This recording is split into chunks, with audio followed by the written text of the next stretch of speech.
Germany के सनलास एलमाउ palace में सोमवार को G7 समिट हुई। जर्मन चांसलर ओलाफ शोल्ज के आमंत्रण पर प्रधानमंत्री नरेंद्र मोदी भी शामिल हुए। समिट में क्लाइमेट चेंज, एनर्जी, हेल्थ और फूड सिक्योरिटी और जेंडर इक्वालिटी पर फोकस रहा। इसके अलावा यूक्रेन रूस जंग और हिंद प्रांत क्षेत्र पर भी गंभीर चर्चा हुई। इस दौरान मोदी ने रूस और यूक्रेन का नाम लिए बगैर कहा कि कुछ वजहों से एनर्जी और फूड क्राइसिस सामने आ रही है।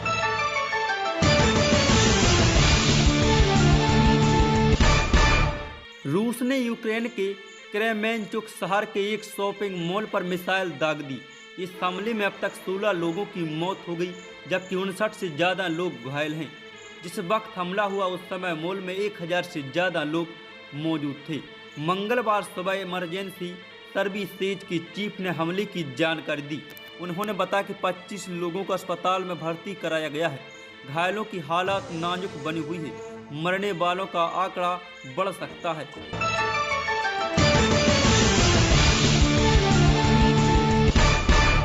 महाराष्ट्र के सियासी संकट में सोमवार को सुप्रीम कोर्ट की एंट्री होगी। सुप्रीम कोर्ट ने शिवसेना के बागी विधायकों की याचिका पर महाराष्ट्र सरकार, विधानसभा के डिप्टी स्पीकर, केंद्र सरकार को नोटिस जारी कर दिए हैं। साथ ही कहा है कि फ्लोर टेस्ट को लेकर कोर्ट कोई फैसला नहीं देगा। बागी विधायकों को अयोग्य ठहराने वाले डिप्टी स्पीकर के नोटिस के मामले में अब 11 जुलाई को सुनवाई करेगी।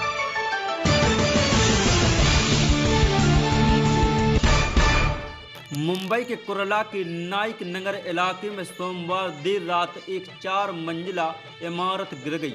इमारत के मलबे में अभी भी 20 से 25 लोगों के दबे होने की आशंका है। रेस्क्यू के लिए दमकल विभाग की टीम और पुलिस देर रात से ही मौजूद है। बीएमसी के एक अधिकारी ने बताया कि अब तक 8 लोगों का रेस्क्यू किया गया।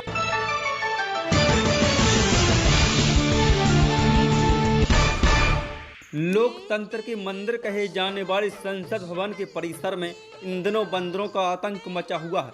केंद्र सरकार ने बंदरों को भगाने के लिए 4 ऐसे लोगों की नियुक्ति की है जो लंगूर की वेशभूषा धारण करके उनकी आवाज़ निकालकर बंदरों को भगाएंगे। यह जानकारी पार्लियामेंट सिक्योरिटी सर्विस की ओर से जारी एक नोटिस में पता चली है। सिक्योरिटी सर्विस की तरफ से 22 जून को एक रिपोर्ट जारी की गई है।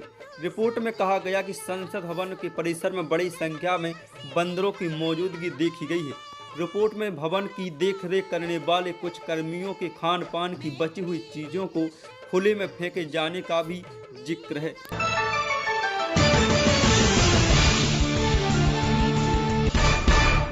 पूर्व मंत्री और विधायक आलोक कुमार मेहता के आवास पर राजद विधायक दल की बैठक सोमवार को हुई। बैठक में तय किया गया कि केंद्र सरकार की अग्निपथ योजना का विरोध विधानमंडल में किया जाएगा।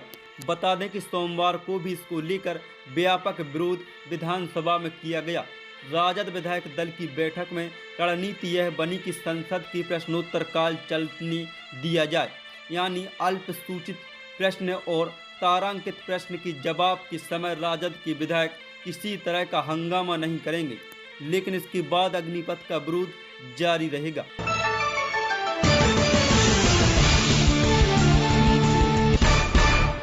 मुजफ्फरपुर जिले के गयाघाट थाने की पुलिस ने मेठी टोल प्लाजा के समीप से शराब लदे ट्रक को जब्त किया।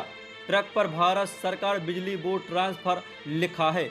एक लोहे का बड़ा बॉक्स था, इसमें एक खुफिया खिड़की थी। इसे खोलने पर पाया कि इसके अंदर शराब की कार्टून को छुपाया गया था। पुलिस ने इसे जब्त किया है। मौके से दिल्ली के ट्रक चालक सुनील कुमार को गिरफ्तार किया है, जिनके नाम से मिले मोबाइल में कई धंधेबाजों के नाम, नंबर और जानकारी मिली है। ये सब गयाघाट, बौछा और अहियापुर इलाके के रहने वाले हैं। ट्रक पर 241 कार्टून शराब लूट थी, जिसकी अनुमानित कीमत 80 लाख रुपए आंकी गई है।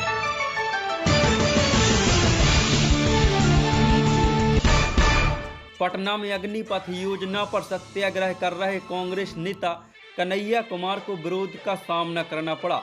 युवाओं ने उनके खिलाफ नारेबाजी की और देशद्रोही बताया।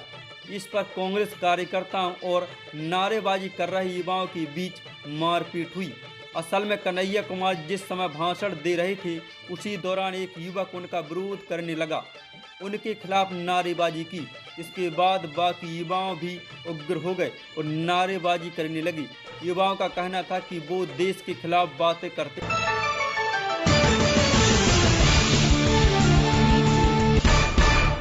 महाराष्ट्र में सियासी उठापटक झेल रही शिवसेना की मुश्किलें और बढ़ गई।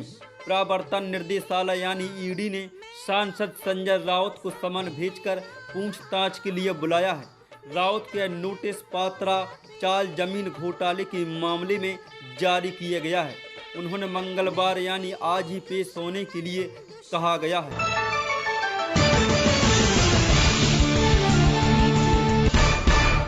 पटना के श्रीगौरी थाना अंतर्गत पसौड़ा गांव के एक खेत से सोमवार को जमीन में गाड़ कर रखे गए लाखों रुपए के पुराने प्रतिबंधित 500 और 1000 के नोट मिलने की सूचना से गांव में अफरा तफरी मच गई। सूचना मिलते ही गांव के लोग खेत में पैसे लूटने के लिए भाग दौड़ मचाना शुरू कर दिया। लोगों ने इसकी सूचना श्रीगौरी थाने को दी। Kerala Ayurveda JKD wellness centre Ayurveda panchakarma क्षार सूत्र योग एवं एक्यूप्रेशर द्वारा सभी रोगों की चिकित्सा। टेलीमेडिसिन द्वारा आयुर्वेद की विशेषज्ञ डॉक्टर द्वारा परामर्श। हमारा पता है जेकेडी टावर सुपर मार्केट के पीछे शिव मंदिर के निकट गोला रोड दानापुर पटना।